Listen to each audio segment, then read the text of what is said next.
दोस्तों, हम सभी के जिंदगी में कई बार मुश्किल से मुश्किल घड़ी आती है तो कभी हमें बड़े फैसले लेने होते हैं। उस समय हमें पता नहीं होता है कि यह फैसला हमारे जीवन पर कैसा प्रभाव डालेगा, हमारे जीवन में खुशियां लाएगा या मुसीबत।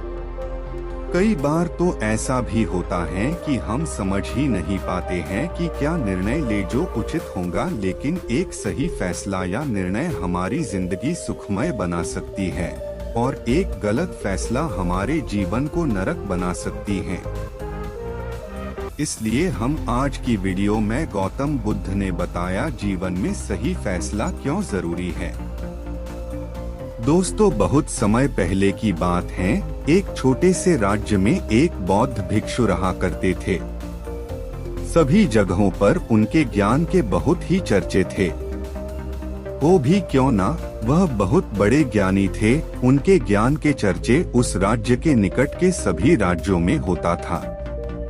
उनके पास लोग दूर दूर से आते थे ताकि अपनी समस्याओं का समाधान प्राप्त कर सकें।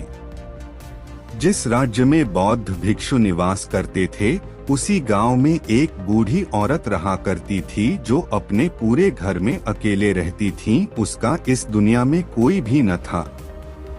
उसके पास छोटा सा खेत था जिसमें वह काम करके अपने भोजन की व्यवस्था कर लिया करती थी। उस राज्य से होकर 4 मित्र अपने घर की ओर जा रहे थे। वे लोग अलग अलग गांव के रहने वाले थे, लेकिन एक साथ काम करने की वजह से मित्र बन गए थे। वे लोग 1 साल से दूसरे गांव में काम करके पैसे इकट्ठा करके अब अपने घर जा रहे थे। वे चारों मित्र अपने अपने धन को इकट्ठा कर अपने गांव की ओर जा रहे थे। उन चारों ने अपना अपना धन अलग अलग एक पोटली में रखा था। उस पोटली में उन सबकी सारी कमाई थी। तभी उन चारों मित्र में से एक मित्र कहता है, मित्रों, इस तरह हम अपना धन अलग अलग रखेंगे तो चोरी हो सकता है। क्यों न हम अपना धन एक ही पोटली में रखें, जिससे हम सभी ध्यान दे सकेंगे और हमारा धन सुरक्षित रहेगा। और जब हम अपने गांव नजदीक होकर अलग होंगे तो वहां पर हम अपना अपना हिस्सा अलग अलग कर लेंगे। उस तीनों मित्र ने उस युवक की बात मान ली और वे सभी मिलकर अपना धन एक ही पोटली में रख देते हैं और वे सभी मिलकर अपने गांव की ओर आगे बढ़ते हैं। चलते चलते अब रात होने वाली थी। तभी आगे बढ़ते हुए उन्हें एक घर दिखाई दिया। रात्रि का समय भी हो चुका था और इन चारों मित्रों को ठहरने के लिए कोई जगह चाहिए थी। उन चारों लोगों ने उस घर की ओर बढ़ते हुए दरवाजा खटखटाया। तब वह बूढ़ी औरत ने दरवाजा खोला और उन मित्रों में से एक ने हाथ जोड़कर कहा, माताजी, हम अपने गांव की ओर जा रहे हैं, लेकिन रात हो गई है और हम इतनी रात में सफर नहीं कर सकते। हमारी आपसे विनती है कि आप हमें एक रात यहाँ ठहरने की अनुमति दें। सुबह होते ही हम चलेंगे। बहुत सोच विचार करने के बाद बूढ़ी औरत कहती है, तुम सभी आज रात के लिए यहाँ पर रुक सकते हो। बूढ़ी औरत ने सबके लिए खाना बनाया और उन्हें पेट भरकर खिला दिया। इसके बाद उन मित्रों ने धन की पोटली उस बूढ़ी औरत के हाथ में थमा दी और कहा, माताजी, इस पोटली में हमारी साल भर की कमाई है। हमने अब तक का सब धन इसमें रखा है और अब हम इसे आपको सौंप रहे हैं, क्योंकि यह चारों से अधिक आपके पास सुरक्षित रहेगा। हम बस इतना चाहते हैं कि यदि हम चारों में से कोई एक व्यक्ति लेने आए तो आप इस पोटली को मत देना जब तक हम चारों एक साथ लेने न आए। वह धन की पोटली उस बूढ़ी औरत को देकर चारों मित्र बेफिक्र हो जाते हैं कि अब उनका धन सुरक्षित है और वे लोग खाना खा गहरी नींद में सो जाते हैं। अगली सुबह जब वह चारों उठते हैं तो सभी लोग अपनी आगे की यात्रा के लिए तैयारियां शुरू करते हैं। उन चारों दोस्तों में से एक दोस्त थोड़ा सा बदमाश था। वह अपने उन मित्रों से कहता है, भाइयों, इस बूढ़ी औरत ने हमारी रात भर खातिरदारी की है, हमें भोजन कराया है, सोने के लिए अच्छी बिस्तर दिया, रात को सर ढकने के लिए छत दी है, और हमने अब तक उसके लिए कुछ नहीं किया। वह बूढ़ी औरत अकेले ही खेतों में काम कर रही हैं। क्या हम सभी यहाँ से जाने से पहले बूढ़ी औरत की मदद नहीं कर सकते? उस बदमाश दोस्त ने मन ही मन यह योजना बना ली थी कि वह किसी तरह से भी उस बुढ़िया से पोटली हासिल करके ही रहेगा। बाकी के तीनों मित्र उसकी बातों में आ जाते हैं और वे सभी मिलकर उस बुढ़िया की मदद करने अर्थात खेतों में काम करने के लिए चल पड़ते हैं। वे सभी मिलकर खेतों का काम कर ही रहे थे। काफी देर काम करने के बाद वह बदमाश दोस्त अपने बाकी तीनों मित्रों से कहता है, मित्र, मुझे जोरों की प्यास लग गई है, मैं जरा उस बूढ़ी औरत से पानी मांग कर लाता हूँ। वह बाकी मित्र भी अब काफी थक चुके थे, उन्हें भी जोरों की प्यास लगी थी, इसलिए वह तीनों मित्र उसे वहाँ से जाने के लिए कह देते हैं, साथ में पानी लाने को कहते हैं।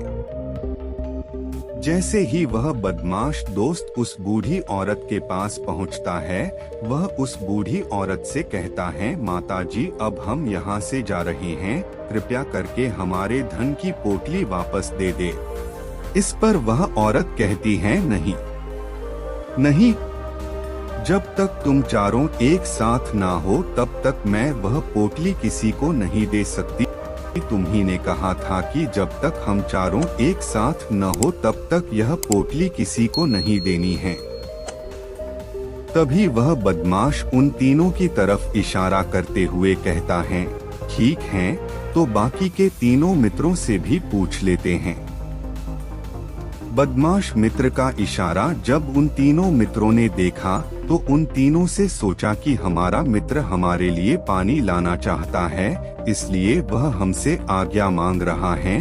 तभी उन तीनों मित्रों ने इशारे में कहा, ठीक है, ले आओ। यह देख उस बुढ़िया को यह लगने लगा कि अब चारों यहाँ से जा रहे हैं और यह अपनी पोटली मांग रहे हैं, इसलिए बुढ़िया ने पोटली लाकर उस बदमाश दोस्त के हाथ में रख दी। उस बदमाश दोस्त ने पोटली को हाथ में रखा और पीछे के रास्ते से वहाँ से चला गया और बाकी के तीन मित्र कामों में व्यस्त रह गए। कुछ देर बाद जब वह खेतों में काम करके बुढ़िया के पास लौटते हैं और बुढ़िया से कहते हैं, माताजी, हमारा मित्र अभी पानी लेने के लिए आया था, कहाँ गया? इस पर वह बुढ़िया कहती है, क्या वह पानी पीने आया था? पर वह तो कह रहा था कि हम चारों जा रहे हैं, कृपया करके हमारी धन की पोटली हमें थमा दे।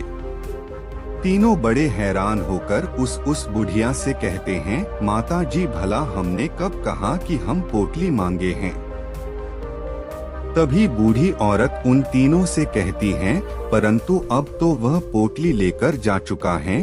तभी वह तीनों मित्र माथा पकड़कर रोने लगते हैं और कहते हैं, माताजी, उसमें हमारा सारा कमाया हुआ धन था, वह अकेले लेकर भाग चुका है।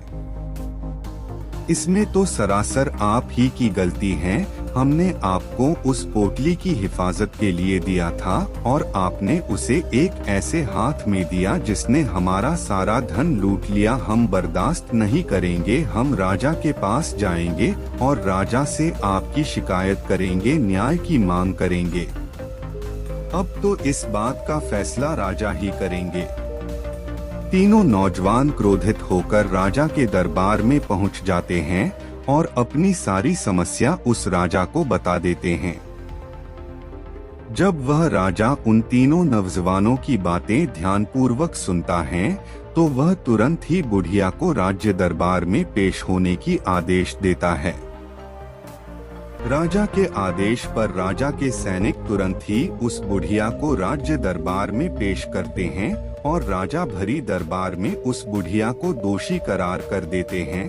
और कहते हैं कि तुम्हें वह पोटली उस अकेले व्यक्ति को नहीं देनी चाहिए थी। जब उन्होंने तुमसे कहा था कि जब तक वह चारों एक साथ उस पोटली को लेने न आए तब तक तुम्हें वह धन किसी को नहीं देना चाहिए था।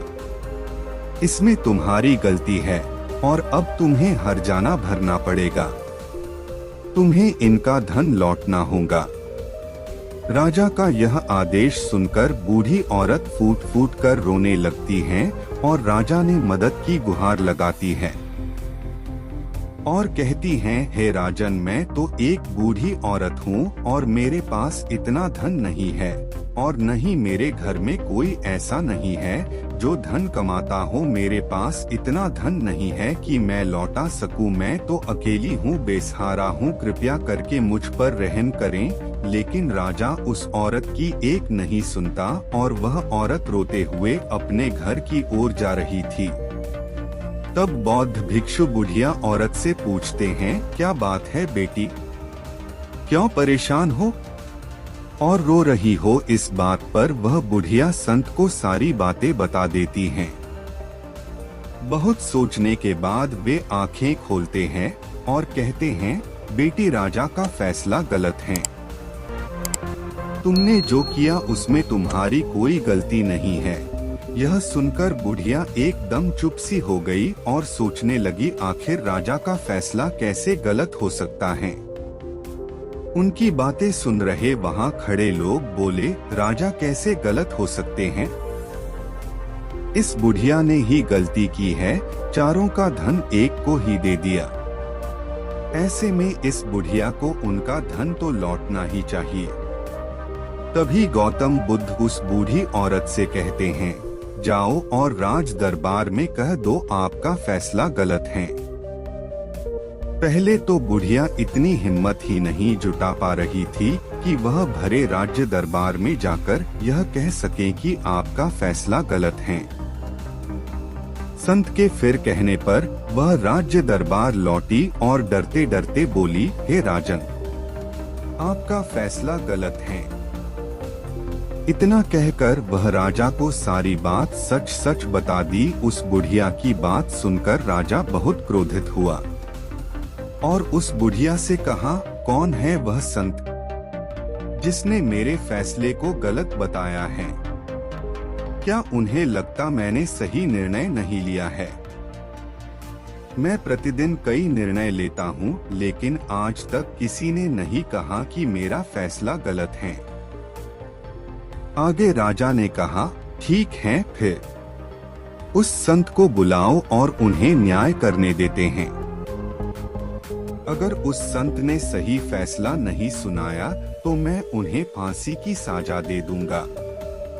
राजा ने तुरंत ही अपने सैनिकों को आदेश दिया, जाओ और उस संत को लेकर आओ। यह बात सारे नगर में फैल गई है। सभी यह जानने को उत्सुक थे कि आखिर वह संत कौन है जिसने राजा को कहा है कि उनका फैसला गलत है और अब वे खुद इसका न्याय करने आ रहे हैं। वे सैनिक कुछ देर बाद गौतम बुद्ध को लेकर राज्य दरबार पहुँचे। राज दरबार में सभी लोग उपस्थित थे। गौतम बुद्ध को देखकर राजा कहता है, महाराज, आपको ऐसा क्यों लगाता है? मैंने जो फैसला सुनाया है वह गलत है।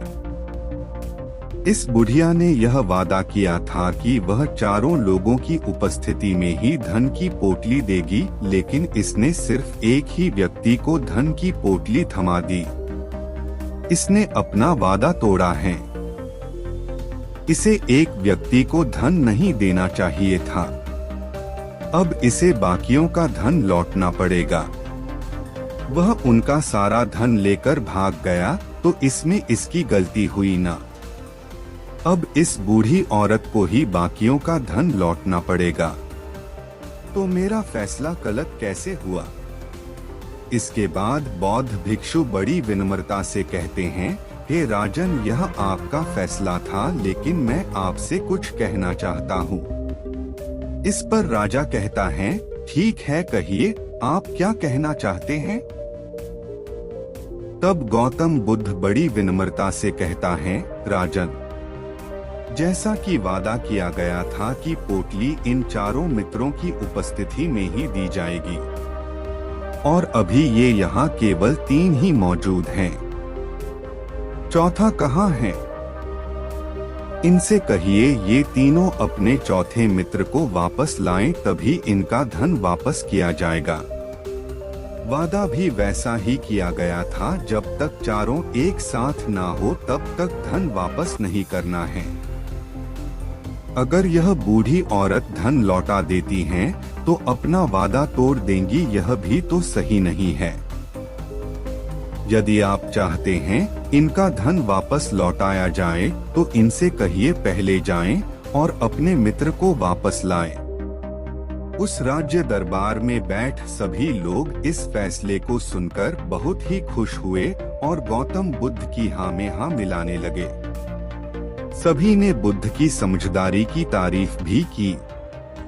राजा तुंगरथ ही गौतम बुद्ध के सामने सर झुका लेता है और हाथ जोड़कर कहता है, हे महाराज, आपका यह फैसला इतना सही कैसे हो सकता है? आखिर यह बात मेरे दिमाग में आया क्यों नहीं?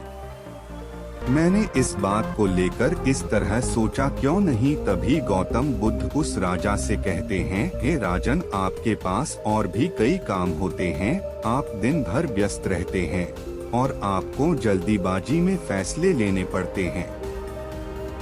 भले ही वह फैसला हमारे लिए नुकसानदायक क्यों न हो, लेकिन हमें तो उससे मामले की गहराई तक जाने के लिए सोचते तक। तभी वह राजा उस संत से कहता है, हे महाराज, क्या आपके पास कोई दिव्य शक्तियां हैं? क्या आपके पास कोई ऐसी चमत्कारी शक्तियां हैं जिससे आप सवाल करते हैं और वह आपको उसका समाधान बताती हैं, जिसके कारण आप सही फैसला ले पाते हैं? इस बात पर मुस्कुराते हुए कहते हैं, हे राजन, यह सवाल हमसे अब तक कई लोगों ने पूछा है और हमने किसी को आज तक उत्तर नहीं दिया है, लेकिन आप हमारे राज्य के राजा हैं, इसलिए मैं आपको इस प्रश्न का उत्तर देता हूँ। मेरे पास कोई भी ऐसी दिव्य या चमत्कारी शक्तियाँ नहीं है। मैं हर बात को केवल गहराई तक सोचता हूँ और विचार करता हूँ, और जब मैं विचार करता हूँ तब मेरे सामने कई सारे समाधान आते हैं। फिर मैं उन समाधानों पर कई बार विचार करता हूँ, तब मैं दूसरों को समाधान देता हूँ, क्योंकि किसी एक इंसान का लिया हुआ गलत फैसला किसी इंसान का जीवन बर्बाद कर सकता है। एक लिया गया फैसला सही हुआ तो जीवन अच्छा हो सकता है, और एक गलत फैसला जीवन को नरक बना सकता है। इसलिए फैसले छोटे हो या बड़े, हमें मौन रहकर समझदारी से लेनी चाहिए। अगर आप मौन रहकर किसी फैसला पर विचार करते हैं, तो एक सही समाधान निकल कर सामने आता है। अगर आपको यह वीडियो पसंद आया है, तो कृपया वीडियो को पसंद करें, शेयर करें और हमारे चैनल को सब्सक्राइब करना न भूलें। धन्यवाद।